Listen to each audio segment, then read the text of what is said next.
यहाँ चली माता अनुसुईया के द्वार पर, मैया हमें भी भिक्षा दे दो।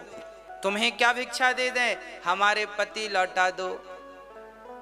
अनुसुईया जी बोली, आपके पति कहाँ है? बोले यहीं आए थे आपके पास, तब से लापता है, कोई पता नहीं कहाँ चले गए, यहीं आए थे आपके यहाँ।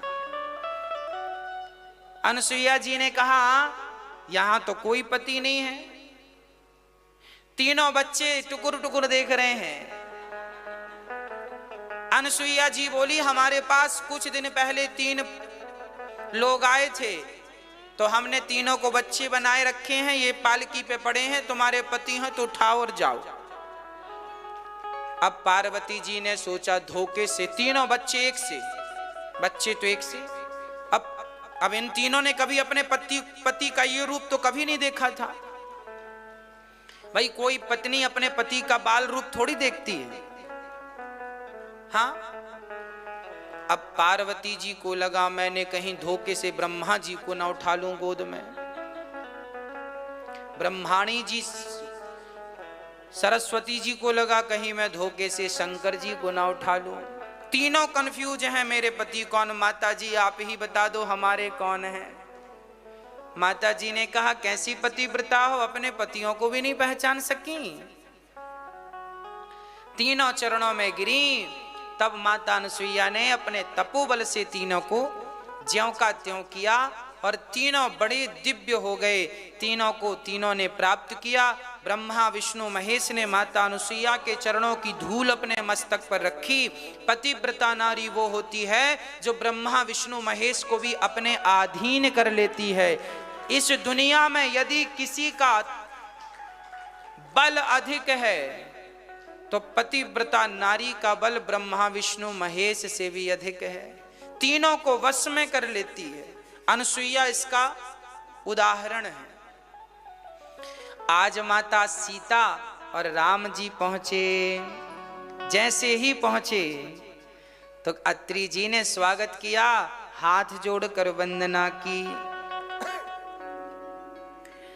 बड़े प्रेम से अत्रि ऋषि वंदना कर रहे हैं। अद्भुत वंदना की। आरण्य कांड में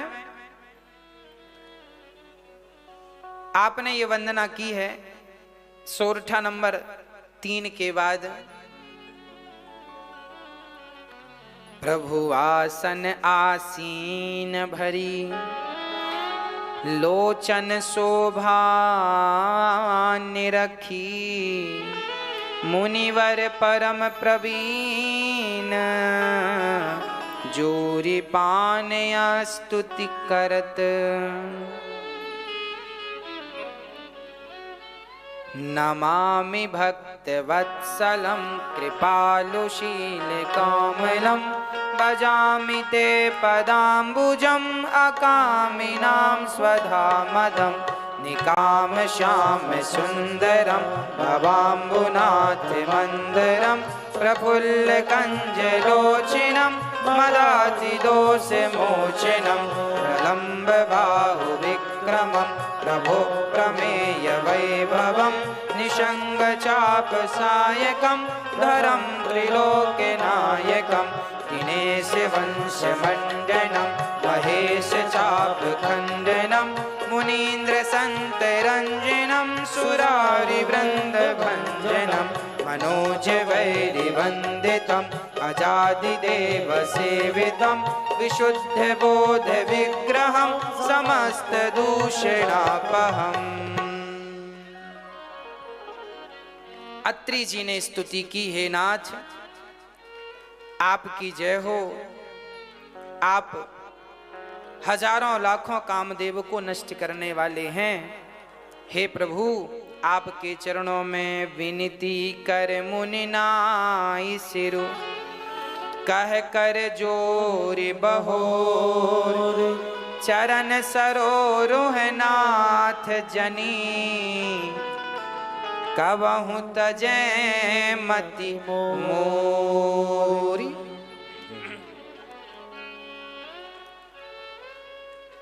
भक्तों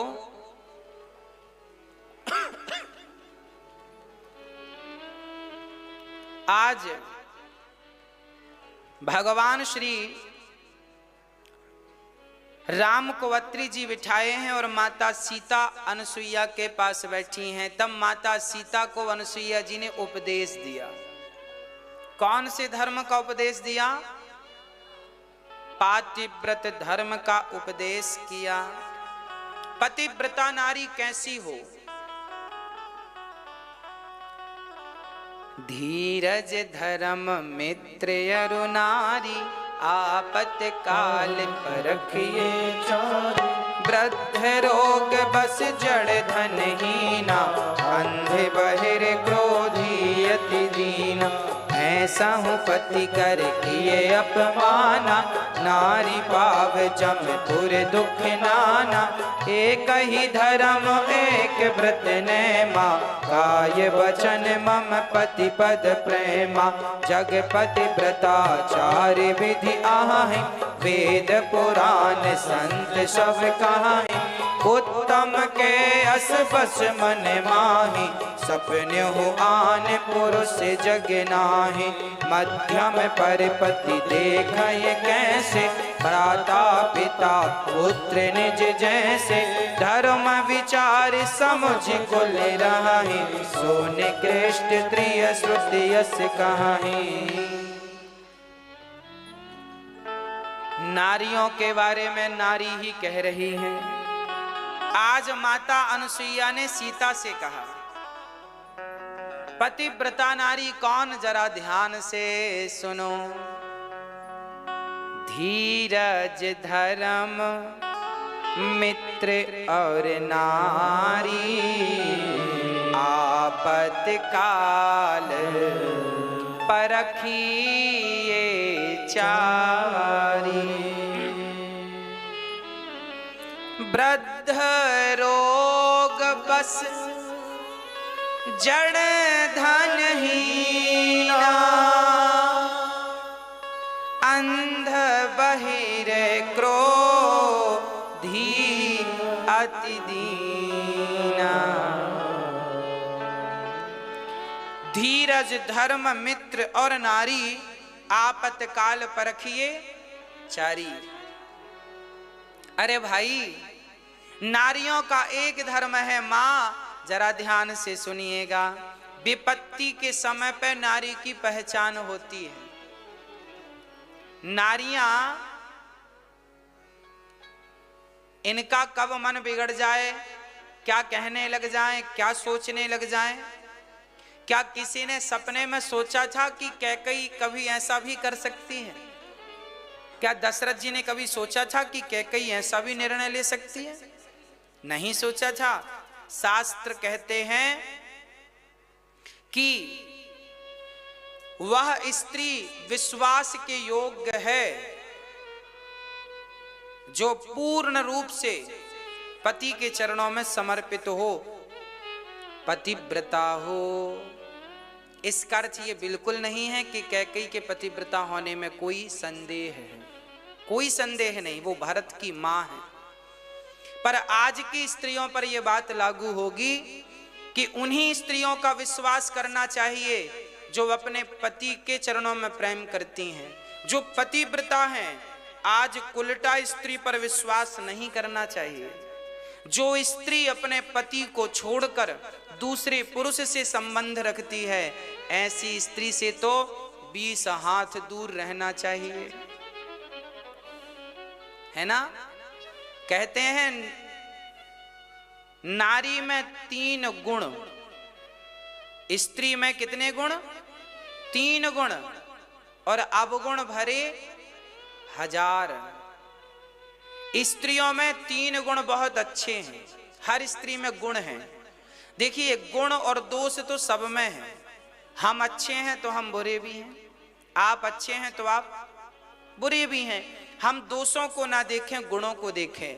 पर यहां लिखा है स्त्री की पहचान विपत्ति के समय में होती है। जब पति पर विपत्ति आए और उस विपत्ति के समय भी पत्नी पति का पूरा साथ दे, उस नारी को पतिव्रता जानो। मित्र की पहचान भी विपत्ति में होती है। धैर्य की पहचान भी विपत्ति, कितने धैर्यवान हो, विपत्ति आए तो टूटने में देर नहीं लगती। धर्म भी कितना आपके भीतर है, विपत्ति के समय में पता चलता है। 4, अच्छी कड़ाके की भूख लगी हो ना, तो रोटी मिले तो आदमी पहले खाता है, फिर भगवान को बाद में याद आता, अच्छे भगवान भी थे, हमने खिलाना रह गया। ऐसे तो फिर पहले भगवान को खिलाते हैं, भगवान खाओ।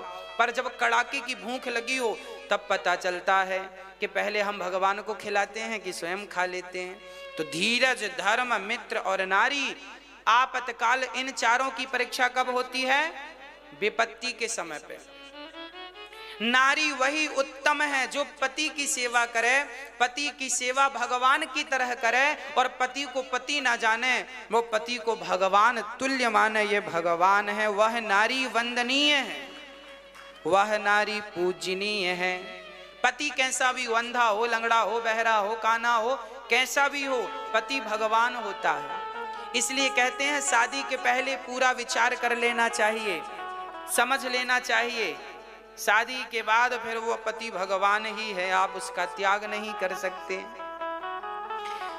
देखो रामचरितमानस में क्या लिखा है, उत्तम के अस बस मन माही, सपने हुआन पुरुष जग नाही। उत्तम पतिव्रता नारी कौन? जो सपने में भी पर पुरुष का चिंतन ना करे, जिसे सपना भी किसी पर पुरुष का ना आए, उसे क्या कहेंगे? उत्तम कोटि की नारी। और मध्यम कोटि की कौन है? जो पर पुरुष को देखती हो, पर पिता के रूप में, भाई के रूप में, पुत्र के रूप में, जो पर पुरुष को देखती तो है, पर भाई, पिता और पुत्र के रूप में, उसे दूसरे नंबर पर, वो भी पतिव्रता है। पर नंबर 2 ये अनुसुईया जी नंबर दे रही है, दूसरा नंबर है उनका। तीसरा नंबर मध्यम पर पति। दूसरा नंबर मध्यम पर पति, देखहि कैसे भ्राता पिता पुत्र निज जैसे। बिनु अवसर भय तेरह जोई, जानहु अधम नारी जग सोई। कुछ नारियां ऐसी होती हैं जिनका मन तो बहुत करता है, चलो घूम आवे, मिल आवे, देख आवे, पर क्या करें, घर में ऐसी कड़ाई है कि निकलना भी नहीं है। मन तो है पर निकल नहीं पाए, तो जबरदस्ती अब दूसरा कोई किसी से बात करने को मिला ही नहीं मौका, तो फिर एक में बने रहे जीवन भर, तो वो भी पतिव्रता है। पर वो तीसरे नंबर की है जो जबरदस्ती बनी रही। ये 3 प्रकार की नारियां अनुसुईया जी गिना रही हैं, है ना। उत्तम कोटि की नारी वह है जो अपने पति के सिवा पर पुरुष को स्वप्न में भी ना देखे। इसलिए हम कहा करते हैं अपने पतियों की सेवा किया करो और अपनी बेटियों को संस्कार दिया करो, ताकि आपकी बेटी भी एक अच्छी पतिव्रता अनुसुईया जैसी बने, सीता जैसी बने। हाँ, पति को भी चाहिए कि वो अपने पत्नी का सम्मान करे, नारी का आदर करे। नारी यदि पति को भगवान मानती है तो पति को भी चाहिए कि वो अपनी नारी का पूर्ण रूप से सम्मान करे, आदर करे। आजकल बहुत सारे पुरुष नारियों का सम्मान नहीं करते, है ना। तो चाहिए, आज समाज में दोनों ही परेशान है, किसी की पत्नी पति से परेशान है तो किसी का पति पत्नी से परेशान है। इसलिए हम दोनों के लिए कहते हैं, है ना, अपने अपने हिसाब से समझ लो। आपको कहाँ ठीक करना है, कहाँ गलती हो रही है, ठीक कर लो। भाई, भगवान को मंदिर जाके पूजना उससे बढ़िया है कि पति को भगवान मानकर पूज लो, है ना। क्या सही है? पति को भगवान मानकर पूज लो और पत्नी का सम्मान कर लो, आदर कर लो। पत्नी का कभी अपमान नहीं करना चाहिए। हर पुरुष को चाहिए कि नारी का सम्मान करे, क्योंकि नारी ऐसी है जो हर युग में परेशान रही है, आज भी है, तब भी थी, आगे भी रहेगी। नारी सीता जैसी ही क्यों ना हो, पर सीता जैसी नारी को भी समाज ने जंगल भेज दिया कि नहीं? मैं ये नहीं कहूंगा कि सीता को राम ने जंगल भेजा है, मैं ये कहूंगा कि सीता को समाज ने जंगल भेजा है। राम ने नहीं भेजा जंगल। राम जंगल भेजते तो जंगल से वापस लेकर ही क्यों जाते? वहीं छोड़ देते कि नहीं हम नहीं ले जाएंगे। राम ने सीता को जंगल नहीं भेजा, वनवास समाज ने भेजा। हाँ, नारी हर जन्म में परेशान रही है। नारी का भाग्य पता नहीं विधाता ने कैसा बनाया है।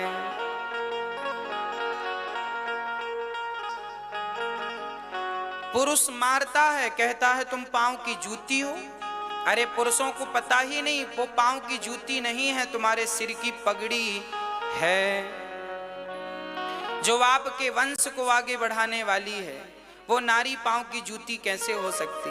इसलिए नारी का सम्मान करना चाहिए हर पुरुष को। हमारा कहने का अर्थ यह है पति पत्नी दोनों बड़े प्रेम से रहें। बस बात बात पे झगड़ा ना किया करो। पति गलती करे तो तुम चुप रहो, पत्नी गलती करे थोड़ा चुप, थोड़ा धैर्य रखो, थोड़ा गंभीर बनो। बात बात पे झगड़े ना किया करो। नारी जैसी नारी का भाग्य भगवन तूने कैसा बनाया है। हर युग में दुनिया ने कैसा बनाया है।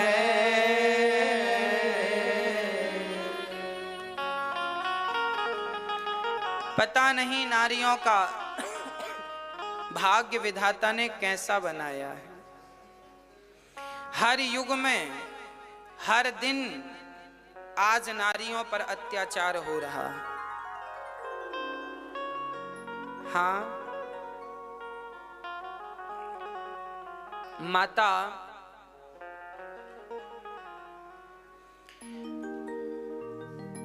अनुसुईया ने पातिव्रत धर्म का उपदेश दिया। इसलिए मैं आपसे बार बार हाथ जोड़कर एक ही बात कहता हूं, मेरी माँ, बच्चों को बचपन में ही बड़ों का सम्मान करना सिखा दोगी तो जब कल को आप बड़े होंगे तो वो आपका भी सम्मान करेगा। जब बड़ों का आदर करना, ये बात सिखाना जब आप भूलते हैं तो फिर बड़ा कष्ट होता है ना? आपको ये कष्ट ना उठाना पड़े उसके लिए बच्चों को संस्कार की बेड़ियों में जकड़ दो, है ना? माँ बाप का सम्मान अभी से बूढ़ों का सम्मान करना सिखाओ। ये बुजुर्ग हैं चलो पांव छुओ, ये बड़े हैं चलो पांव छुओ। बच्चे छोटे रहें तभी दादी के पांव दबाया करो, छोटे से। अरे 2 मिनट ही सही सेवा कराओ, आदत बनेगी। आदत है ना, ये अच्छी आदत तो होनी चाहिए। बचपन से ही बच्चों को संस्कार देना, कथाओं में बिठाना, उनके हाथ से दान पुण्य करवाना, उनके हाथ से प्यासों को पानी, भूखों को भोजन दिलवाना, अच्छे संस्कार बनेंगे। अच्छी शिक्षा देना, गीता पढ़ाया करो, रामचरितमानस पढ़ाया करो, राम जी की कथा सुनाया करो। देखो राम जी ने माँ बाप की कैसी बात मानी, राम जी कैसे विचार वाले व्यक्ति थे, राम जी की सोच क्या थी। राम जी चाहते तो जब रावण सीता को लेकर गया था, राम जी चाहते तो अयोध्या से सेना बुला लेते। राम जी के ससुर जी पावरफुल थे, जनक जी की सेना बुला लेते रावण से युद्ध करने के लिए। भाई सेना तो आ ही सकती थी कि नहीं, पर राम ने सेना कहीं की नहीं बुलवाई, जंगल के बंदर भालुओं की सेना टुकड़ी तैयार कर ली। हाँ या ना? कहने का अर्थ यह हुआ कि राम जी उच्च कोटि के मार्गदर्शक भी थे, सेना नायक भी थे, किस प्रकार राम जी सब जानते थे, राजनीति, कूटनीति, युद्ध नीति, अर्थनीति। राम जी सफल राजा रहे हैं। राम जी जो करते थे बड़े विवेक और बुद्धि से करते थे। हाँ जी, राम जी की कथा केवल कहने और सुनने को नहीं है, राम का चरित्र धारण करोगे तो बहुत सफल व्यक्ति बनोगे। आप धनवान भी बनोगे, राम जी का सहारा लोगे तो। धनोपार्जन कैसे किया? राम जी ऐसे राजा हैं, पता है राम जी टैक्स कैसे लेते हैं? टैक्स कैसे लेते हैं पता है? हमारे भारत की सरकारों से टैक्स लेना भी नहीं आता, क्योंकि ये लोग रामचरितमानस पढ़ें तो इन्हें कुछ समझ आए। टैक्स लेना नहीं आ रहा है सरकारों को। अब 18% टैक्स देना पड़ता है, किसी चीज में 12% देना पड़ता है, किसी चीज में 5% जीएसटी देना पड़ता है, और कई बार तो अधिक भी देना पड़ता है। सच कहूं तो सरकार से टैक्स लेना आता है। अच्छा, राम जी कैसे टैक्स लेते थे वो मैं आपको बता रहा हूं। राम जी वैसे ही टैक्स लेते थे जैसे बादल पानी का टैक्स लेते हैं। बादल पानी का टैक्स किनसे लेते हैं? नदियों से, समुद्र से। कहीं भी पानी भरा हो, जैसे सूर्य भगवान की गर्मी, प्रकाश, जब सूर्य भगवान तपते हैं तो सारा पानी भाप बन बन के बादल बनता है कि नहीं? आज तालाब से कितना पानी भाप बना होगा कोई बता सकता है? हाँ, थोड़ा थोड़ा रोज ले लेते हैं और ले करके बादल रखते नहीं हैं। जो टैक्स समुद्र से पानी का लेते हैं बादल, वह टैक्स बरसात पर उनको वापस दे देते हैं, है ना? टैक्स ऐसे लिया जाता है जैसे सूर्य भगवान की गर्मी भाप बनाकर पानी को बादल बना देती है। ये टैक्स है। रोज समुद्र से, नदियों से, तालाब से, जलाशयों से टैक्स पानी का रोज बादल लेते हैं कि नहीं? हाँ या ना? सूर्य भगवान लेते हैं कि नहीं? रोज भाप बनती है कि नहीं? हाँ जी। इसी तरह राजा को चाहिए कि प्रजा से टैक्स ले। अब जो टैक्स देता है सरकार उनसे और ज्यादा लेती है, और जो नहीं देता वो बढ़िया बिल्कुल नहीं देते, है ना? इसलिए हमारे भारत में टैक्स की चोरी करने के नाना प्रकार के तरीके अपनाए जाते हैं। प्रजा सोचती है टैक्स कैसे बचा लें, तो नाना प्रकार के तरीके अपनाती है। अरे सरकार कम टैक्स लेगी तो ज्यादा लोग टैक्स भरेंगे। अब फॉर एग्जाम्पल मैं बिजनेस की बात करूं तो देखिए, अंबानी जी ने बढ़िया काम किया। जियो की सिम लॉन्च करी तो फ्री में दे दी। फ्री में बांटी कि नहीं? जियो की सिम सबके पास जियो का फ्री में दे दिया। फ्री में कौन नहीं लेना चाहेगा? फ्री में दे दिया। जब सबके पास पहुंच गए तो धीरे से ज्यों का त्यों रिचार्ज दे दिया। 400 का करो, 500 का करो, 1000 का करो। पहले फ्री में दिया, बाद में। कहने का अर्थ यह है, सरकार क्या होगा कि देखिए, एक आदमी 1 लाख दे, उससे ज्यादा 10 लाख आदमी 1-1 रुपए दे। एक आदमी 1 लाख दे वो अच्छा है, या 10 लाख आदमी 1-1 रुपए दे वो अच्छा है? एक आदमी 1 लाख देगा तो 1 ही लाख पहुंचेगा, और 10 लाख लोग 1-1 रुपए देंगे तो 10 लाख भी पहुंच जाएंगे, और देने वाले के अंदर भार भी नहीं आएगा, बोझा भी नहीं बनेगा। आज हमारे भारत में केवल 20% लोग टैक्स जमा करते हैं। ओनली 20% लोग। 100% में से 80% लोग भारत के टैक्स जमा नहीं करते। केवल 20% जो लोग टैक्स जमा करते हैं, उन्हीं से भारत को, संपूर्ण भारत को सारी फैसिलिटी प्राप्त होती है। 20% टैक्स देने वाले लोग हैं, 80% देने वाले नहीं हैं। 80% क्यों नहीं देते? क्योंकि सरकार से लेना नहीं आता। कैसे लेना चाहिए सरकार को? सरकार को टैक्स बिल्कुल कम कर देना चाहिए। टैक्स कम करेगी तो चीजें भी सस्ती हो जाएंगी, महंगाई का झंझट खत्म हो जाएगा।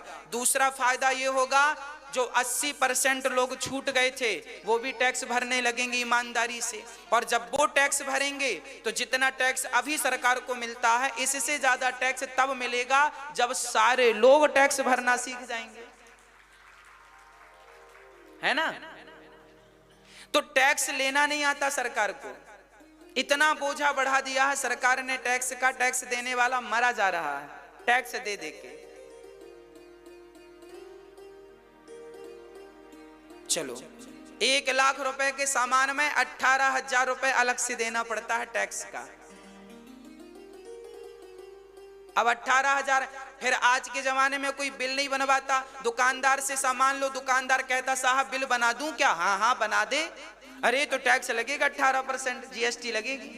अरे भैया मत बनाओ। फिर सरकार खुद चोर बना रही है लोगों को, लोग क्या करें? सरकार को लेना ही नहीं आ रहा है, हम क्या बताएं? हमारे पास नीतियां हैं, शास्त्र नीतियां बता रहे हैं ऐसे ऐसे लो, काम बन जाएगा, सांप भी मर जाएगा, लाठी भी नहीं टूटेगी।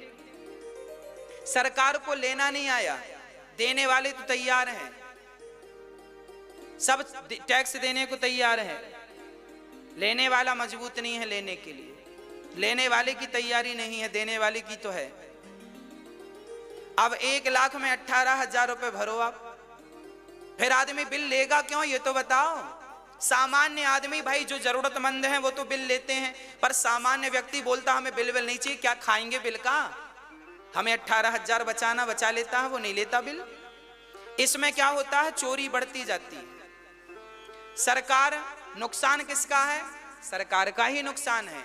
इसलिए ऐसा टैक्स लगाए जो आम से आम व्यक्ति ईमानदारी से टैक्स भरे और ईमानदारी से जीवन यापन करे, किसी को भार ना लगे, किसी को बोझ ना बने, और टैक्स भी सरकार को मिल जाए। ज्यादा से ज्यादा टैक्स सरकार को जाएगा तो देश का कल्याण ज्यादा होगा, देश में काम ज्यादा होगा, देश समृद्धवान ज्यादा बनेगा।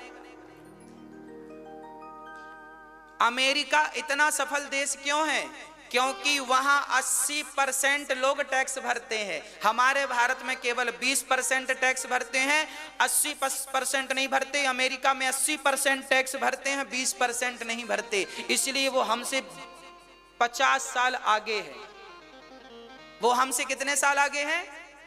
50 साल आगे है। जापान हमसे 100 साल आगे है, क्योंकि वहां 100% लोग टैक्स भरते हैं और हमारे यहाँ टैक्स नहीं भरते। इसका कारण व्यक्ति नहीं है, सरकार की नीतियां ऐसी हैं। ऐसी नीतियां बनाए सरकार जिससे आम आदमी भी टैक्स भरे और किसी को बोझा ना लगे, भार ना लगे। भाई एक लकड़ी का गट्ठा एक आदमी उठाएगा तो वजनदार होगा, पर 4 लोग मिलके उठा लेंगे तो उठ भी जाएगा, बोझा भी नहीं लगेगा। तो 20% भर रहे हैं टैक्स, पूरा 100% भरे। ऐसी सरकार को व्यवस्था करनी चाहिए। आज हमारे भारत में 40% लोगों के पास पैन कार्ड नहीं, टैक्स नहीं भरेंगे, पैन कार्ड नहीं है, जरूरत ही नहीं है। वो इस डर से, कई लोग गांव वालों से हमने कहा क्यों आपने पैन कार्ड क्यों नहीं बनवाया? अरे पैन कार्ड बन जाएगा तो टैक्स लग जाएगा। लोग डरते हैं पैन कार्ड बन जाएगा टैक्स लग जाएगा। सरकार इन नीतियों पे काम नहीं कर रही है। हमारे शास्त्र सब बता रहे हैं राजा कैसा हो, प्रजा कैसी हो, कैसे लेना है, कैसे देना है, कैसे काम करना है। शास्त्र हमारा दर्पण है। शास्त्र पढ़ने वाला सफल राजनीतिज्ञ भी बन सकता है, सफल बिजनेसमैन भी बन सकता है और सफल से सफल व्यक्तित्व बना सकता है अपना। शास्त्र हमारे दर्पण है, सब कुछ भरा है शास्त्रों में। आप ये ना समझिए कि शास्त्रों में अर्थ कमाने की व्यवस्था नहीं है। अरे आप शास्त्रों के अनुसार चलेंगे तो सफल बिजनेसमैन बन जाएंगे, व्यापारी बन जाएंगे, करोड़ अरबपति बन जाएंगे। ढंग से चलें। पहले की सरकारें गुरुजनों के आदेश से चलती थी। दशरथ जी बिना गुरु वशिष्ठ के आदेश से कोई नियम लागू नहीं करते थे। दशरथ जी हमेशा किससे पूछते थे?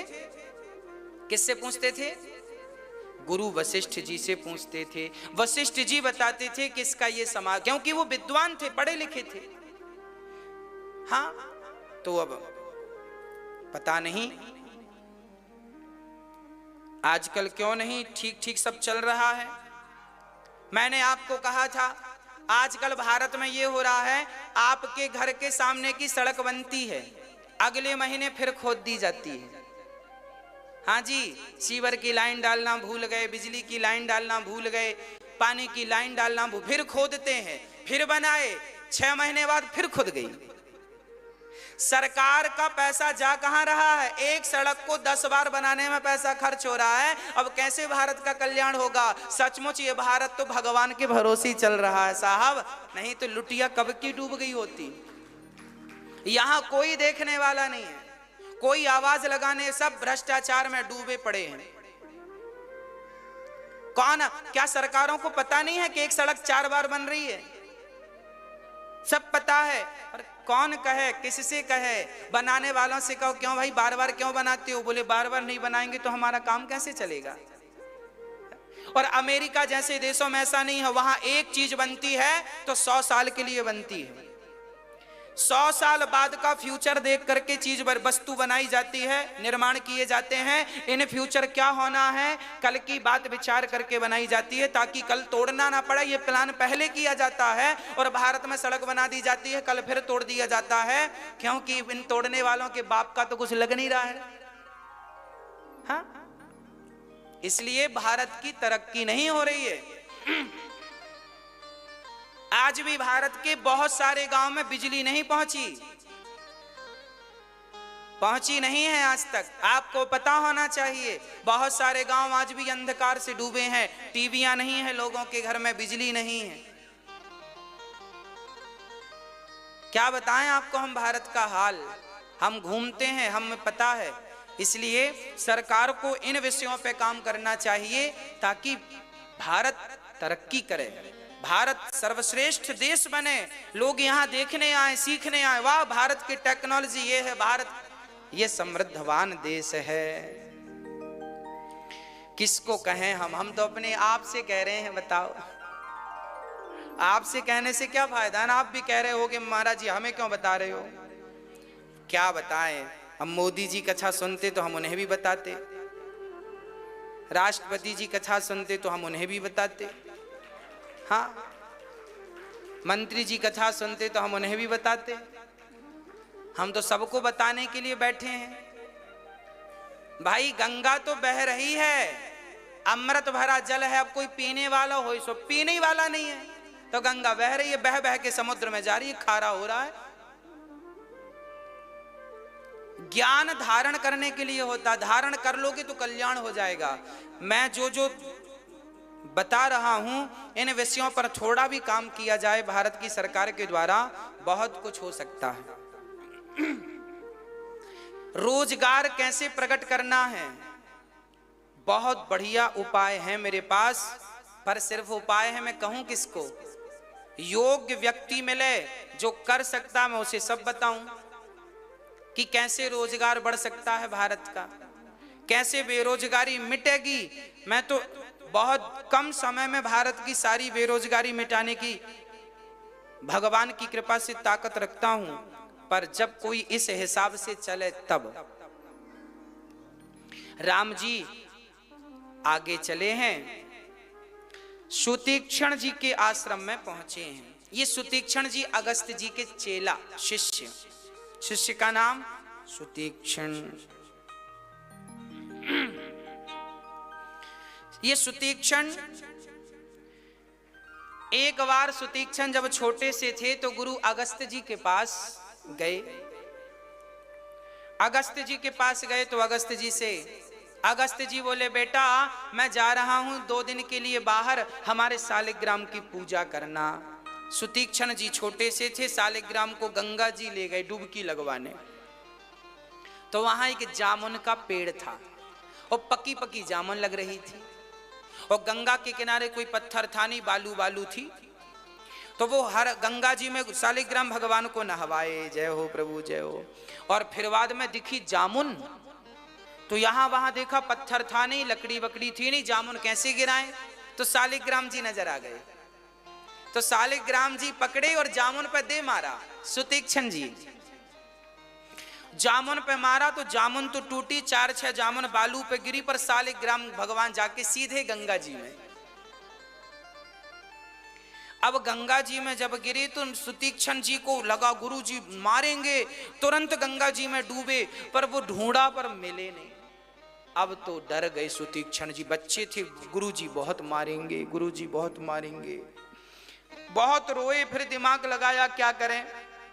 तो जामुन काली काली शालिग्राम जैसी दिख रही थी, तो उन्होंने उस कटोरी में जिसमें शालिग्राम जी बैठे थे, मखमल का गद्दा बिछा के छोटा सा, वहां जामुन बिठा दी सुतीक्ष्ण जी ने, और जामुन बिठा के रख दी और चंदन वंदन लगा दिया, तुलसी चढ़ा दी।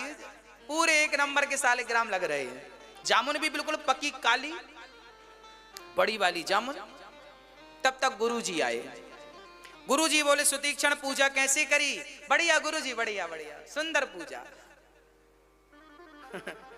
अब गुरुजी देखें शालिग्राम भगवान को बड़े काले, उनको लगे भगवान बड़े प्रसन्न है, चंदन वंदन लगा। दूसरे दिन गुरुजी ने स्नान कराया, थाली पे रखे शालिग्राम भगवान, और पानी डाला, और पानी डाला चंदन छुटाने के लिए, अंगूठा लगाया तो साले गुठली अलग छिलका अलग। अब गुरुजी ने आवाज लगाई, अरे सुतीक्ष्ण जी, गुरुजी, अरे ये भगवान को क्या हो गया? तो सुतीक्ष्ण जी बोले गुरुजी, पुनी पुनी चंदन, पुनी पुनी पानी, और सड़ गए शालिग्राम तो हम का जानी।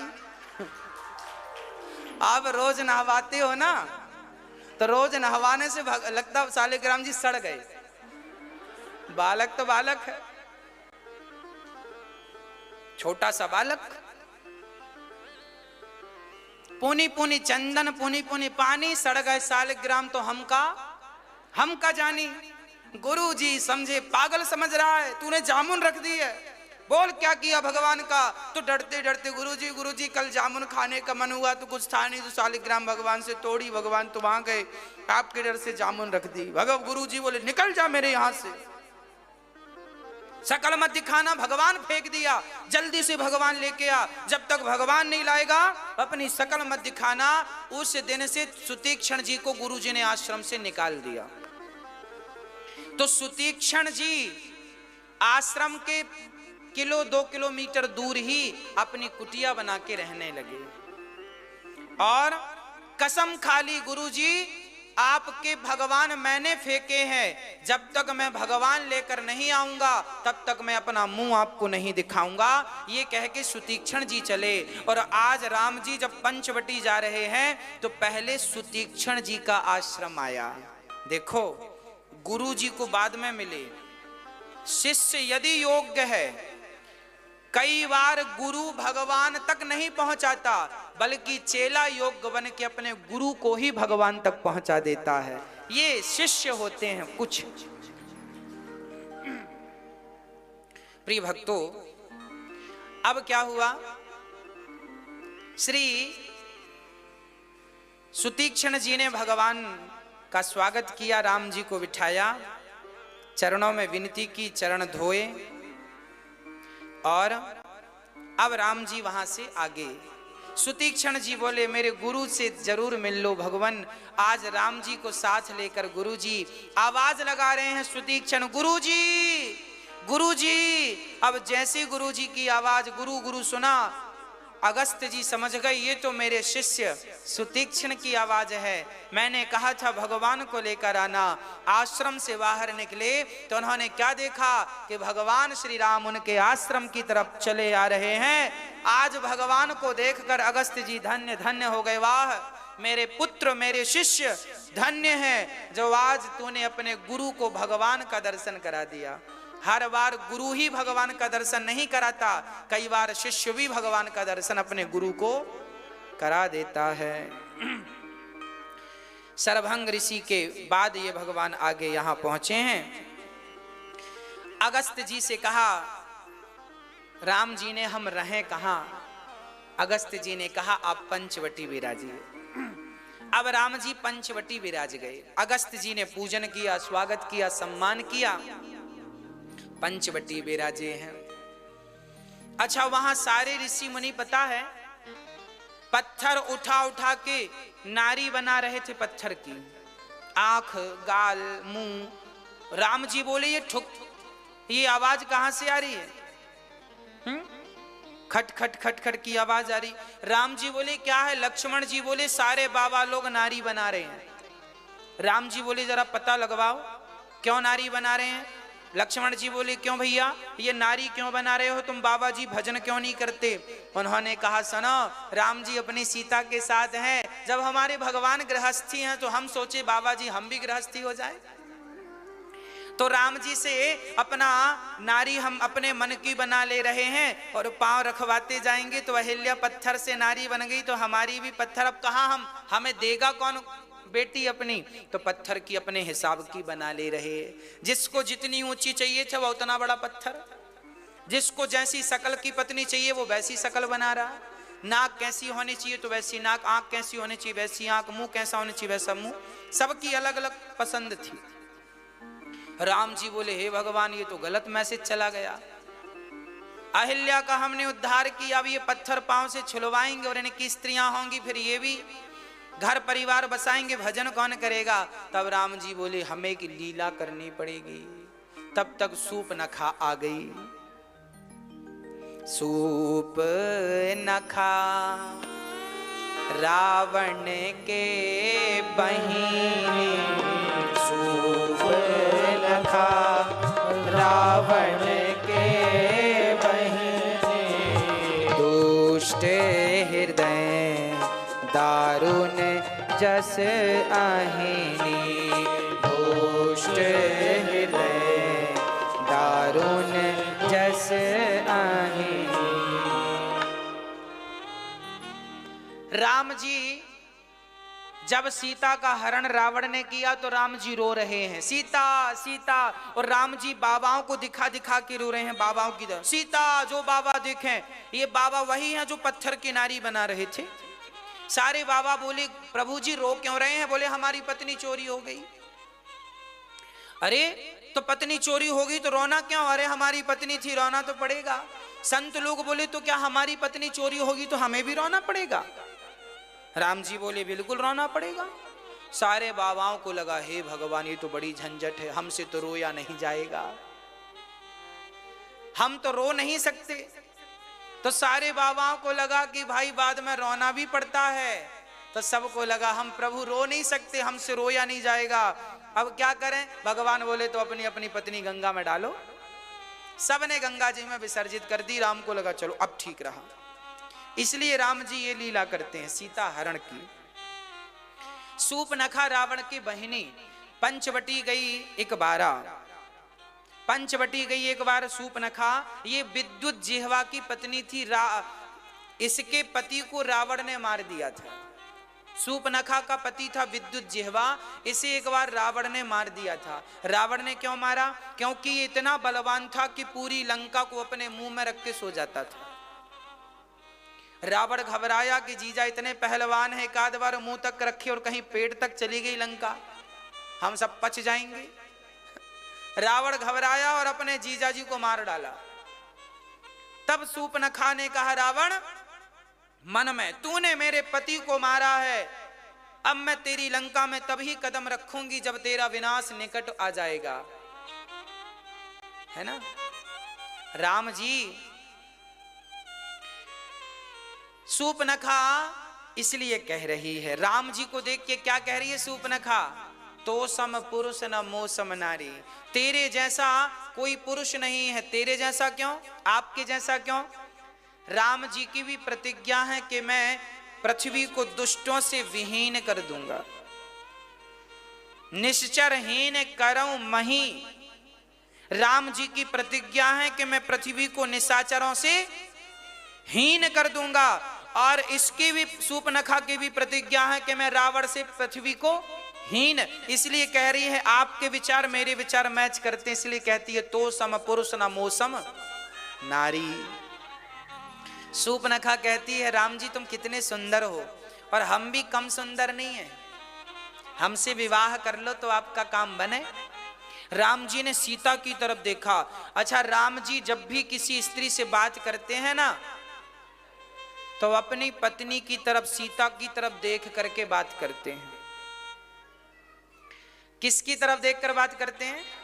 हाँ, कहने का अर्थ यह है कि पराई नारी से बात जब करो तो या तो अपनी पत्नी की तरफ देखकर बात करो या तो सिर झुका के बात करो।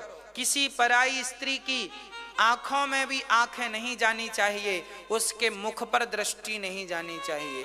शास्त्र इतने मर्यादित हैं, शास्त्र भगवान ये कहते हैं कि पराई नारी को देखना भी पाप है, इसलिए वो पराई नारी को देखते। राम जी बात तो कर रहे हैं सूर्पनखा से, पर देख किसकी तरफ रहे हैं? सीता की तरफ। सीता ही चितई कहीं प्रभु बाता। राम ने सीता की तरफ देखा और बात सूर्पनखा से की। आहा, कितना बढ़िया संकेत है। जब भी सीता जी भक्ति का स्वरूप है, सीता जी किसके प्रतीक हैं? भक्ति की स्वरूपा हैं। सीता जी कौन है? भक्ति स्वरूपा। जब भी जमाने के किसी व्यक्ति से बात करो तो दृष्टि भक्ति में रहे, मन भगवान में रहे और बात संसार के लोगों से हम करते रहें। मन भगवान में रहे, तन बातचीत करता रहे। मन भगवान में ही लगे, तन संसार में लगे सो लगे, हमें कोई फर्क नहीं पड़ता, पर मन कहाँ लगे? मन भगवान से ना हटे। सीता जी की तरफ देखकर बातचीत हुई। सूर्पनखा कहती है हमसे विवाह कर लो। अच्छा, आजकल सूर्पनखा है कि नहीं? मैया जी, ओ मेरी माँ, थोड़ा ध्यान देना। सूर्पनखा किसे कहते हैं? बोलो। सूप जैसे नख, नख। आजकल आप लोग बड़े बड़े नाखून करते हैं ना।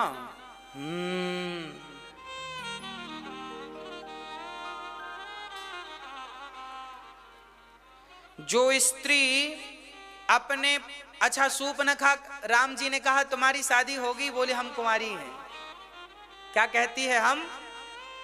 जो स्त्रियां शादी के बाद भी अपने आप को कुंवारी कहें, ये सब सूर्पनखा की भतीजियां हैं।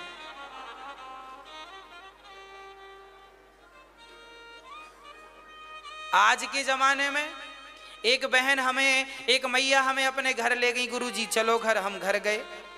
उन्होंने अपनी बेटी से कहा महाराज जी से आशीर्वाद लो। हमने कहा, उन्होंने कहा महाराज जी पिछले महीने हमारी बिटिया का विवाह हुआ है, आशीर्वाद दो। हमने कहा खुश रहो, सुहागिन रहो। हमने देखा कि उसके सुहाग का कोई भी चिन्ह नहीं था, ना मांग में सिंदूर था, ना गले में मंगलसूत्र था, ना हाथ में चूड़ियां थी। हमने कहा मैया इनका विवाह हो गया? हाँ महाराज जी पिछले महीने हुआ। हमने कहा फिर मंगलसूत्र वगैरह नहीं पहना इन्होंने? वो खूंटे पे टंगा है वो।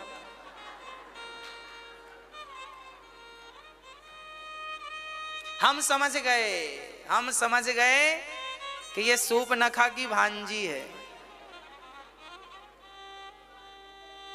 हाँ? ये सूर्पनखा के परिवार के लोग हैं, भतीजी है, भांजी है, घर परिवार की है। मतलब आपकी बेटियां भी आजकल मांग नहीं भरती, तो आप लोग क्यों नहीं बोलती हो अपनी बेटियों से मांग भरा करो? बेटियों को बोला करो मांग भरा करो हाथ में। आजकल एक हाथ में घड़ी पहन लेती हैं बहनें और दूसरा हाथ चूड़ियों से भरा और एक हाथ बिल्कुल खाली, घड़ी बस। क्यों? फैशन है। आग लगे ऐसे फैशन में? ये कोई फैशन है बताओ?